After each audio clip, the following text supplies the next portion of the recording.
Esiet sveicināti podkāstu droši ir zināt skatītāji un klausītāji. Krievijas sāktais agresijas karš Ukrainā jau ir iegājis savā 5. gadā, un jāteic, ka šo gadu laikā diezgan tā īsā periodā ir transformējis visus iepriekšējos pieņēmumus par to, kā mēs esam vispār sapratuši kaujas lauku, kas ir frontes līnija un kāda loma tajā var būt jebkāda tipa kaujas tehnikai. Protams, šobrīd līdzās pilotējamajai klasiskajai bruņtehnikai arvien vairāk un vairāk darbojas arī bezpilota sauszemes droni. Un tādēļ man ir patiesa prieks šodien sveikt mūsu raidierakstu sērijā Latvijas uzņēmēju, Latvijas uzņēmuma Brasa Defense Systems padomnieku Kristiānu Brēdermanu. Sveiks, Kristiāna!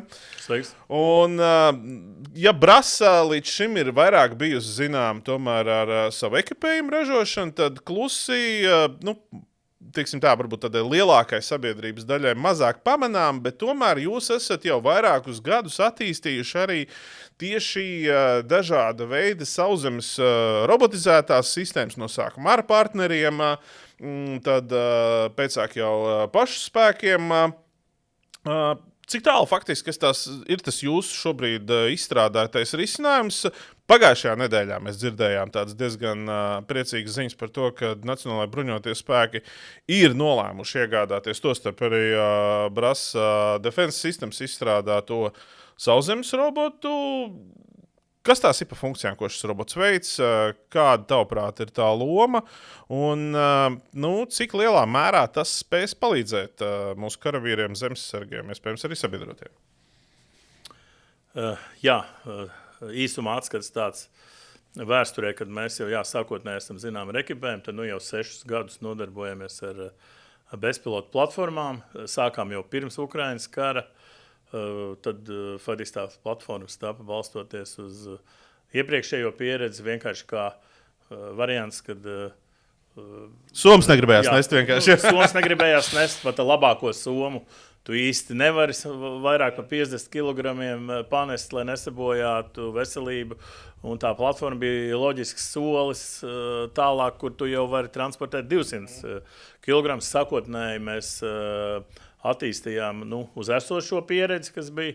Un, protams, sākoties karam Ukrainā, tad, kā tas ir daudz jaunu produktu attīstību, kad kaut kādā brīdī kaut kas jāizmet miskastē, lai taptu kaut kas labāks. Tad faktiski pilnīgi mainījām šo savu skatu uz platformām un gājām uz priekšu. Un darbojamies, daudz ko esam ņēmuši vērā arī no Ukrainas pieredzes, kur jau beidzamā gada, īpaši beidzamo 2 gadu laikā šīs platformas ir ļoti plaši pielietojams, ne tikai UAV, arī UGV parādās jau kā ikdienas lieta. Šobrīd esam nosaukuši, nosaukums ar apliecina to, ka viņš ir bezcilvēka, unhuman, attālināmi vadāma vai autonoma bezpilota platforma, aptuveni Eiropaletes izmērā, kura var transportēt aptuveni 200 kilogramus svaru par sliktiem ceļa apstākļiem. Šobrīd mēs attīstām tātad nodaļas līmeņa vai specifisku uzdevumu veikšanai paredzētu versiju.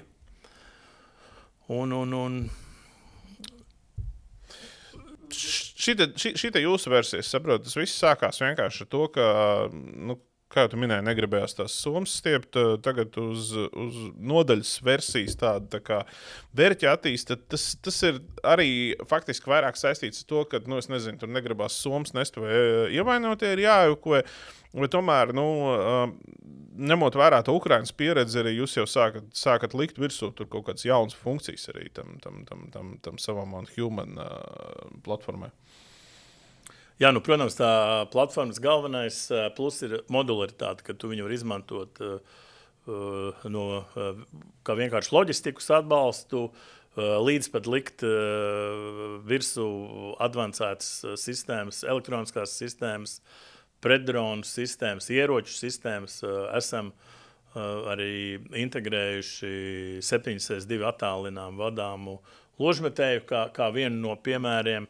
faktiski tās funkcijas ir ļoti dažādas. Gan kaujas atbalsts, kaujas nodrošinājums, viss tas pats arī, ko mēs redzam Ukrainā. Kazevaks ir ļoti populāra lieta šajās platformās. Novērošana, protams, jā, tā kā tās funkcijas ir plašas, aizstāja gan atbalsta, gan kaut kādā ziņā aizstāja arī karavīru. Un ņemot vērā mūsu mazo skaitu Latvijā, tad šis ir labs rīks, jā, kurš var papildināt to, dot mums zināmus, teiksim, priekšrocības. Varbūt nedaudz par to. Es nezinu, cik tu drīkst vispār stāstīt par to. Kā tas verģis darbojās? Tas ir uz elektrodzinējiem aprīkots, varbūt kāds ir tas attālums. Kāda ir tā reālā veiktspēja viņam? Jā? Vai tas ir tā, ka tiešām šī kainieku nodaļa viņi paņem, nezinu, čaļu samet iekšā savus mugursomus, kaut kādas atbalsta ieročus, ko tur baigi negribās nest uz rokām, jā, un dodās savā uzdevumā, un tur var vairākas dienas, teiksim, tā viņi darbināt, vai tas ir tomēr tā, ka aizbraucam, izkraujamies, jā, tur izkraujam arī platformu, kaut kur aizējam, kaut kādu noteiktu kilometrāžu, jā, un tad pa lielam, teiksim, tā, tur tas resurss viņai uz to arī beidzās. Jā, protams, kad enerģija ir būtisks. Es saprotu, ar elektrību darbojas. Jā, darbojas ar elektrību. Šobrīd enerģija tas, kas ierobežo, protams, šobrīd faktiski ar standarta risinājumu var nobraukt 40 kilometrus. Bet tas ir diezgan daudz vispār. Ja pat apvidu tev ir jāiet kājniekiem, tas ir 40. Tas ir diezgan ok. Jā, bet tas tie nav griezti. Tur, protams, atkarībā no šīs te funkcionalitātes, šīs te krava attiecības noteikti krava attiecības arī, piemēram, kā viena no versijām, ko mēs arī vienam militāram klientam stādām uz šīs platformas specifisku ģeneratoru. Tātad, tad faktiski šis attālums ir nesalīdzināmi lielāks. Tā kā atkarībā no uzdevuma, un tāpēc arī ļoti būtisks ir, ko mēs redzam arī Ukrainā, kad kādā veidā tieši aprīkot, kādā veidā darbināt, kādi ir šie ar šiem jaunajiem rīkiem ļoti būtiski ir sadarbības starp industriju un gala lietotājiem. Un tad var nonākt līdz tiešām labam rezultātam un labu veiktspēju. Bet šobrīd tātad, jā, tas standarts ir 40 kilometri un atkarībā no uzdevuma specifikas, tad varam pielāgoties. Bet tas ģenerators, tas ir tā kā elektroapgādē kaut kam citam, vai tas ir tāds apmēram, kad arī pats var piedarbināt sev klāt? Gan pats sevi, gan arī, protams, mēs redzam arī daudzos UAV, daudzās tehnikas, kas mūsdienās faktiski, jā, mēs esam ļoti labi vai slikti, es nezinu, bet atkarīgi no enerģijas mums vajag to elektrību un šīs visas vērķis var uzlādēt un arī pats sev, protams. Jā, tu jau minēji, faktiski jūs esat arī šo 762 uzlikuši ieroču platformu, saprotu, vairāk tā kā nevarat, tāpēc, ka, es saprotu, tur tas var ierobežojums, jā, un tur 50 kalam, tur baigais atstiens ir līdz to 762 ir jau testēts tas viss, un kādas vispār tās atsauksmes un kāda tā loma, šādām bruņotām platformām tur redzīja. Tas ir tādām īpaši bīstamām situācijām. Tas ir, nezinu, mobīli kaut kur frontes līniju turēt. Ukraiņi tur diezgan jau pēdējos gadus gājuši priekšu, vai arī jūs tur testējat savas platformas un vai smeļties idejas arī šo bruņoto platformu jomā tīri no Ukraiņu kolēģiem? Jā, šī brīdī tas 557 S2 ir saistīts ar platformas izmēru. Tas ir tas, kas droši un stabili darbojas. Neapgāzīsies vienkārši. Jā, neapgāzīsies un arī precīzi trāpīs. Protams, jā, kad ir arī redzēts 50 kals un tā tālāk. Bet tā jau cita klasa. Tā jau ir cita klasa, jā. Iespējams, kad arī kādreiz iesim tajā virzienā, bet šobrīd ir tas, ko mēs varam, jo katrā ziņā, lai mēs piedāvātu arī lietotājiem kaut ko, tur ir garš ceļš ejams, lai viss šīs uzstādītās sistēmas, ir īpaši ieroču sistēma, lai būtu droši lietotājiem. Un līdz ar to, bet tādā pašā laikā tas nav aprobežojams, arī uz šīs mazā izmēra ir iespējams uzstādīt netiešo uguns atbalstu. Jā, tā kā šobrīd ir šis kalibrs, viņš stabili darbojās, ir izmantojams. Un tālāk jau faktiski mums Latvijā šeit atliek tad ar lietotājiem kopā darboties, testēt. Kāda tā loma šajām bruņotajām platformām? Ukrainā mēs redzam daudz šādus dažādus arī bruņotus vienu vai otru veidu ieročiem. Tad es domāju, ka Latvijā mums arī būtu jāiet un šajā virzienā. Bet es saku tā, galvenais šai platformai ir, kā iepriekš es minēju, arī modularitāte, ka tu viņu var pierogot dažādu uzdevumu veikšanai. Un piemēram, arī ne tikai tāda veida ieroči, bet arī, kas mums ienāk modernie, teiksim, predronu sistēmas, gan elektroniskās, gan arī kinētiskās varētu tikt uzstādīts uz šīs platformas, jo viņas šis kompaktais izmērs atļauj viņu nemanāmi pārvietot un izvietot, jo bieži, protams, gaisa kaut kādā ziņā ir vieglāk operēt, tur nav krūmu, kalnu, ieleju, bedru, bet no otras puses, sauszemes platformas ir iespējams diskrētāk izmantot. Kaut kādu vienību vai objektu tieksim, piesekt, lai nevajadzētu riskēt ar cilvēkiem. Jums ir arī konkurenti šajā jomā, nesat gluži vienīgie.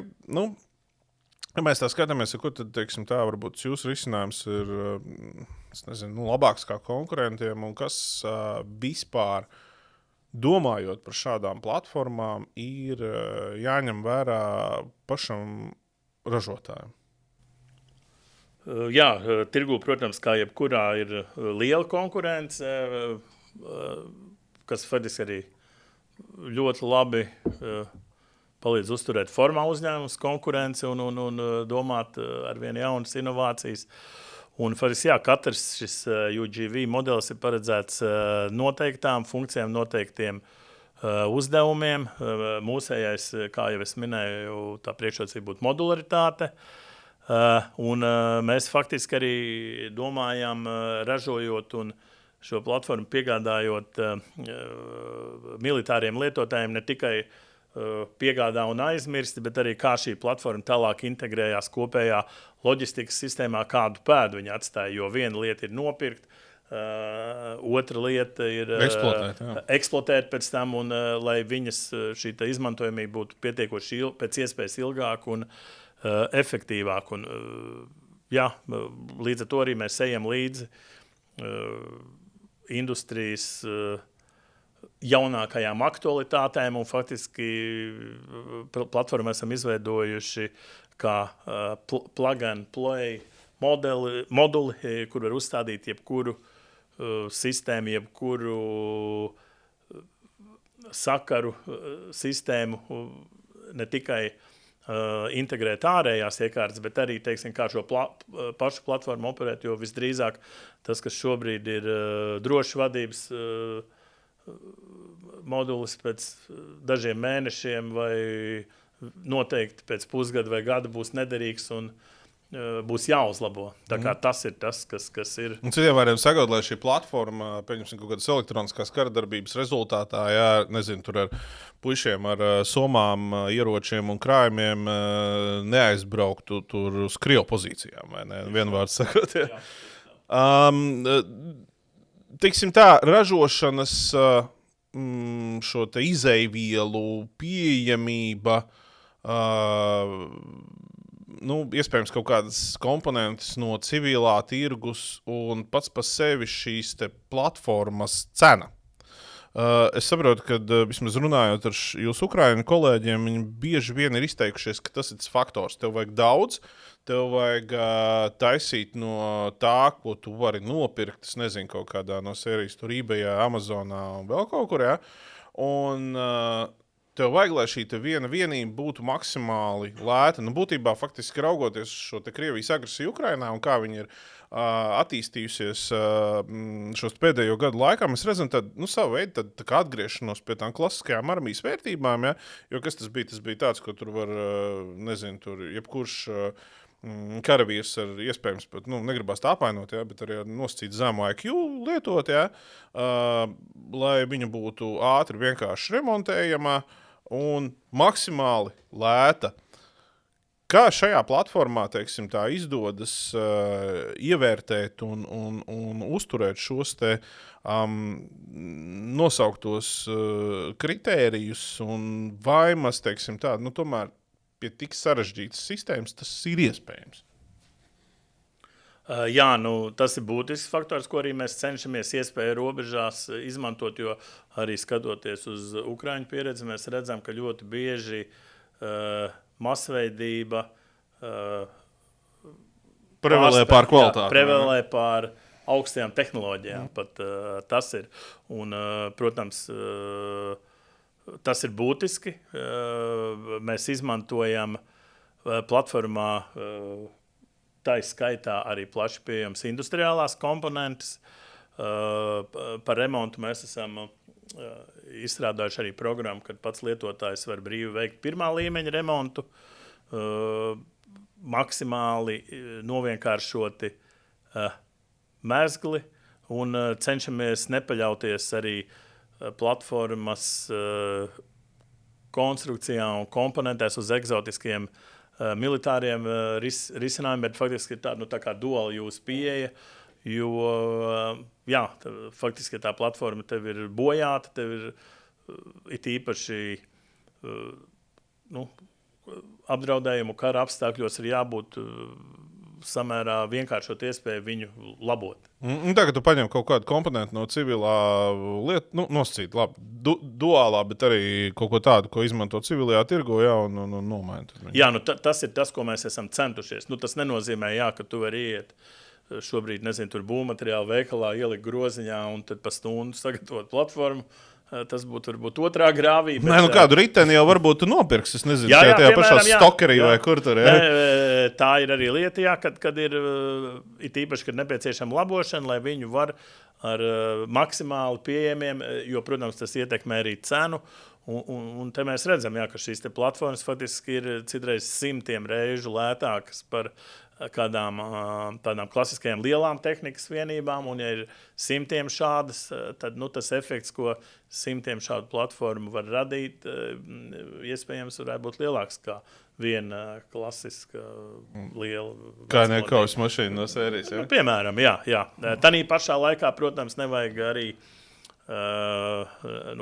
arī šī ziņā iebraukt otrā grāvī, jo es domāju, ka šīs te gan klasiskās vecās, gan jaunie risinājumi, viņi tieši efektīvi un prasmīgi izmantoja, kompensē viens otru un dod pienesumu viens otram. Ja? Jo šī brīdī nevarētu arī būt tā, ka mēs visus vecos, tad tur nododam lūžņos apmēram, un tagad mums būs tikai droni un nekas cits būs gaisa, ūdens un sauszemes droni un nekas cits neeksistē. Tas arī īsti nebūtu korekta pieeja, bet kopā šo te savienojot var dabūt ļoti spēcīgu efektu. Vai tu redzi, teiksim, tā iespējas kaut kā vēl vairāk, neprasīšu tev varbūt, cik gluži maksā tas jūsu risinājums, bet vai tu redzi iespējas samazināt šīs ražošanas izmaksas, samazināt arī šīs te konkrētās vienības cenu, un vai pie tā jūs strādājat, lai panāktu šo te masveidīgumu? Jā, protams, pie tā mēs strādājam visu laiku, lai būtu efektīvs mūsu risinājums. Un, protams, kas palīdz ļoti efektīvi saražot, tas ir ražojot apjomā. Tā kā jebkurai ražošanai, lai kurā industrijā tas būtu svarīgi, ir zināt, teiksim, uz priekšu, plānot savus budžetus, savu efektivitāti un tad arī tā cena pat par kārtu var mainīties lētāk, ražojot nevis dažās vienībās, bet, teiksim, lielā skaitā. Kā tur ir ar tiem apjomiem? Šobrīd mēs zinām, kad ir šis te paziņojums no NBS un aizsardzības ministrija par šo te 3 Latvijas ražotāju, to starp jūsu sistēmu iepirkumu. Cik tas ir apjomīgs, es nezinu, cik drīkst stāstīt par to, protams, jā, bet cik tas ir iepirkums, cik tas ir liels, un vai šobrīd NBS ir jūs, teiksim, tā vienīgā klienta, vai jūs jau kaut kur jau dodat un pārdodat tās savas platformas arī citiem? Jā, par šo līgumu varbūt detaļās... Nevajag stāstīt. Nerunāsim. Jā, tas, protams, ir ļoti svarīgi, kad aizsardzības ministrija un Nacionālajā bruņotie spēki, faktiski aizsardzības ministrijas iestādes sadarbojās ar vietējo industriju, un tas ir ļoti liels solis uz priekšu, un tā tas notiek visur, visās NATO valstīs, tas ir būtisks solis. Līguma detaļas varbūt nē. Par tirgu, protams, mēs redzam, ka viņš ir ļoti plašs tirgus. Jā, mūsu platformas ir arī Ukrainā, un tas dod mums iespēju mācīties jau visskarbākajos apstākļos un integrēt šos iekšā. Un faktiski platformas pagājušajā bija ļoti daudz, arī šogad ir bijis ļoti daudz armijas ir izmēģinājušas, ar vairākām mēs slēdzam līgumus arī šobrīd, un faktiski pēc mūsu šī ieraksta arī rīt no rīta dodos komandējumā pie vienas ārvalstu armijas tieši, kur testēsim platformu. Ir testēts dažādos apstākļos, teiksim tāds, Ukrainā bija, teiksim, vairāk tādu, reālā kara darbības testi, klimata testos interesants arī bija šogad viena Somijas speciālo spēku organizētu mācību ietveros pasākums, kur mēs testējām faktiski -27 grādos, kas varētu būt zināms izaicinājums sevišķi elektronikai un baterijām. Viss bija ļoti veiksmīgi, ļoti pozitīvi, arī skarbos apstākļos izgāja tā kā dažādās operācijās, arī ļoti dažādos klimatos. Ļoti daudzās vietās arī mēs skatāmies, kad daudzās Eiropas valstīs tieši tāpat arī līdzīgi kā pie mūsu Latvijā. Ienāk gan šīs gaisa sistēmas, gan sauszemes, un kaut kādā ziņā mēs citreiz Latvijā pat esam varbūt attīstībā priekšā šīm vecās Eiropas valstīm. Un jā, varam arī šo pieredzi mācīt arī citiem, viņi labprāt uzklausīt. Teici par Ukrainu, kad jūs jau tur esat testējuši, ar ko tur īsti nodarbojas tās jūsu platformas, un kāda tad pašu Ukraiņu atsauksmes par to sistēmu bija? Tur faktiski atbalsta funkcijas. Arī visi kazavaki, loģistika, jā? Tieši tādas, jā. To mēs faktiski izmantojam, jā, un domājam vēl sūtīt uz Ukrainu arī. Un tur tas galvenais, man liekas, tā pievienotā vērtība ir nevis tam, cik tu tur piegādās vai pārdoš šīs te platformas Ukrainā, bet ko tu paņemsi līdzi. Tā tu faktiski var spēcināt savu R&D departamentu, savu uzņēmumu, teiksim, inženieru spējas. Tas, par ko mēs saskaramies, ja mēs runājam par Ukrainu, sevišķi gaisa dronu lietošanā ir šī elektroniskā kara darbība, kur vienvārds sakot uzvār smadzenes tam bezpilota lidaparātam.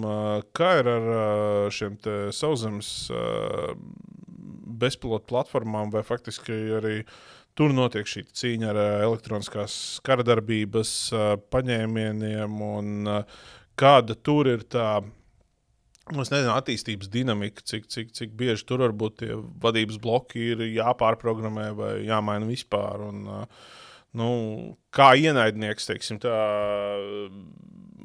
uz šādiem te, ne tikai lidojošiem, bet arī rāpojošiem robotiem ir sācis reaģēt un arī cīnīsies pret tiem. Es domāju, tieši tas pats uz zemes notiek, kas gaisā, tas pats arī ūdenī, un vienkārši mēs varbūt dzirdam vairāk par šo te gaisi, jo viņas ir fiziski vairāk un izplatītākas, un jo vairāk būs zemes, jo mēs dzirdēsim. Bet tur tas stāsts, es saprotu no tevis, tas pats, jā, ka tur arī mēģina... Jā, ir līdzīgs, un tas ir tieši tas pats. Protams, ka tā, teiksim, veiktie uzdevumi ir savādāki kaut kādā ziņā, arī tā vide ir savādāka, bet lielos vilcienos ir tas pats un faktiski ir no vienas puses cīņa un no otras. Līdz ar to tas ir atgriežoties, ko es iepriekš minēju, kad ir jābūt ļoti svarīgi būt spējai, tad iet līdzi šim laikam un cīnīties. Un tieši tāpat, kā mēs skatāmies jau kaut vai šie paši bēdīgi slavenie šahedi, droni, kādi bijuši, viņi ir, varbūt ārēji izskatās līdzīgi, bet ir milzīgas atšķirības notikušas no tā, kas ir bijis sākotnēji un kāds ir šobrīd iekšā, un tāpat jebkurai platformai ir jāpārveidojās, jākļūst varbūt autonomākai, atkarībā no tā izpildītā uzdevuma un jābūt gatavam stāties pretī elektroniskai karadarbībai. Ja mēs tā skatāmies kopumā vispār par šo nākotni, šīm te bezpilotu sauszemes platformām, kā tu redzi, teiksim, gan pašu šo platformu lomu vai tās funkcijas, ko ar to varēs darīt, paplašināsies, es nezinu, izmērī viņām paplašināsies, nezinu, varbūt kļūs mazākas tieši, vai lielākas, kas ar cenām notiks, un galu galā, tas mūžīgais jautājums ir tāds, vai šīs te bezpilota platformas kādreiz spēs aizstāt veco labo pilotējamo sauszemes tehniku, nezinu, bruņtransportieris, kaujas mašīnas, tur tankus tos pašus. Ja. Tanki jau, man liekas, vispār pēdējos 50 vai 60 gadus jau glabā, un, laikam, kā nevar aprakt, tā nevar. Kā tu skaties, kur vispār būs šo platformu vieta? Vai tās varēs pārņemt jau nosaukto tehnikas vienību funkcijas, jeb tomēr tas aizvien būs tāds papildu elements? Es jau iepriekš arī minēju, kad man liekas, kad ir vieta gan vecajām klasiskajām vienībām, gan arī bezpilota. Tie izmēri varētu būt dažādi. Tas ļoti atkarīgs no funkcijām, kas ir ne tikai no vienības atkarīgs, bet arī no konkrētās valsts, no ģeogrāfiskās situācijas, no klimata. No naudas galā, cik tur kuram ir? Arī no naudas tieši tā. Un protams, ir jāņem vērā, kad mēs kā esam Eiropā demokrātiska valsts, un mums, protams, cilvēka dzīvība ir vislielākajā vērtē, un tāpēc es domāju, kad mēs arī centīsimies demokrātiskajās valstīs aizstāt maksimāli šos te visus maksimāli iespējami bīstamos uzdevumus ar bezpilotu sistēmām. Šādi testi notiek dažādi. Ne tikai pie mums, bet, protams, arī lielajās valstīs. Tad tā teikt, katrā ziņā klasiskās kaujas mašīnas neizmirs vēl, tavuprāt, ja? Grūti pateikt ļoti tālā nākotnē, bet tādā pārredzamā. Tuvā pārredzamā nākotnē es nedomāju, ka viņas pilnīgi pazudīs, bet jebkurā gadījumā būs cilvēks iesaistīts, kas plāno operācijas, kas nodarbojās ar apkopēm. Un te jau mums, protams, ja iet runa par pilnīgu autonomiju, jau kā Eiropas Savienībā mēs saduramies arī pret likumdošanas jautājumu, jo ir arī kādas lietas, ko mēs šeit pat varbūt nevarētu izmantot, kas Ukrainā šobrīd tiek brīvi izmantot. Mākslīgais intelekts, ja? Jā, par šo te risinājumu, ja. Kaut kādā brīdī jābūt cilvēkam, kas pieņem lēmumu. Tas jau būtu tāds strateģiski līmeņa lēmumi, varbūt kā tas noteikti ietekmēs arī platformu attīstību un arī to, kā viņas izmanto. Kā ir jums? Jūs esat jau mēģinājuši kaut kā integrēt šos mākslīgā intelekta rīkus platformu vadībā un, vai tas ir tā, ka šobrīd tam operatoram visu laiku ir jāsēž, nezinu, tur jāskatās tajā ekrānā, bet tomēr viņš līdzīgi, tā kā lidmašīnā, kad tu lido uz autopilotu, ka tur ievada kaut kādas koordinātas un vai arī, nezinu, šī platforma seko karavīram, atpazīst to karavīru un iet tur, kur viņš iet. Cik lielā mērā vispār jūs šobrīd jau esat ieviesuši un kas varētu būt tie nākamie soļi? Protams, kad ir autonomija būtiska lieta, jo, ja tā platforma ir vienkārši visu laiku jāvada, tad viņi tev noņem nost to cilvēku. Un šobrīd jau mums, kā piemēram var minēt, follow me funkcija, kad karavīrs iet pild savu uzdevumu un platforma vienkārši viņam seko.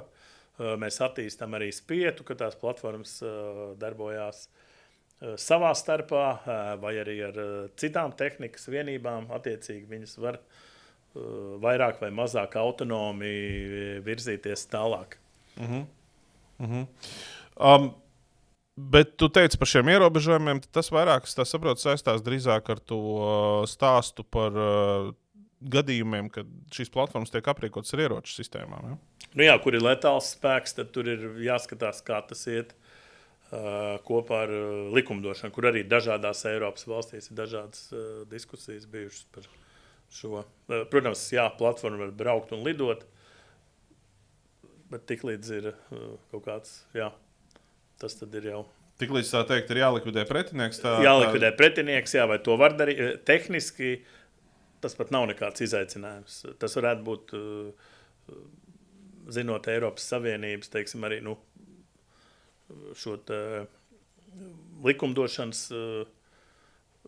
bāzi un izpratni dažādās valstīs. Jā, tas varētu būt juridiski smagnējs. Tehniski tur īsti nav nekādu izaicinājumu. Tas ir, lai juridiski būtu korekti. Tas ir tas, kad katrs jau strādā savā virzienā. Tad attiecīgi, karavīri tas te darbojas savā ziņā, savā jomā, uzlabo platformas un atkal attiecīgi tad politiķiem jādomā par to, kā lai likumdošana iet līdz arī modernajiem kauslaika risinājumiem. Un lai gal galā mēs nepaliktu kaut kur aizmugurē aiz mūsu ienaidnieku, kurus, tā saprotu, par kaut kādām sirdsapziņas paliekām pat nav vērts nemazām runāt.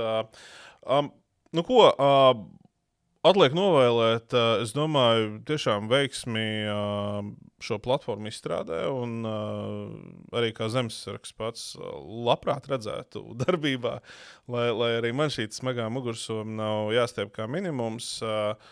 Un bija prieks tiešām tā teikt, ka atnāca un ir prieks arī par to, ka beidzot ir šis lēmums pieņemts par to, ka arī Nacionālajā bruņotajos spēkos sāks iepirkt šīs platformas. Kristiāns Brēdermanis, Brass Defense Systems padomnieks, bija mūsu šīs dienas viesis. Liels paldies, Kristiān, kad atnāci. Paldies arī jums, ka skatījāties, un ceru, ka guvāt vismaz kaut nelielu ieskatu tajā, kādā virzienā ir šīs bezpilota sauszemes rāpojošās, teiksim, tās platformas, kādas funkcijas tās varētu nodrošināt bruņotajos spēkos nākotnē. Skatieties mūsu YouTube kanālā, klausieties arī mūsu Spotify vietnē, tāpat sekojiet līdz mūsu sociālajiem tīkliem. Paldies, ka skatījāties un klausījāties. Sargājiet sevi un uz tikšanos!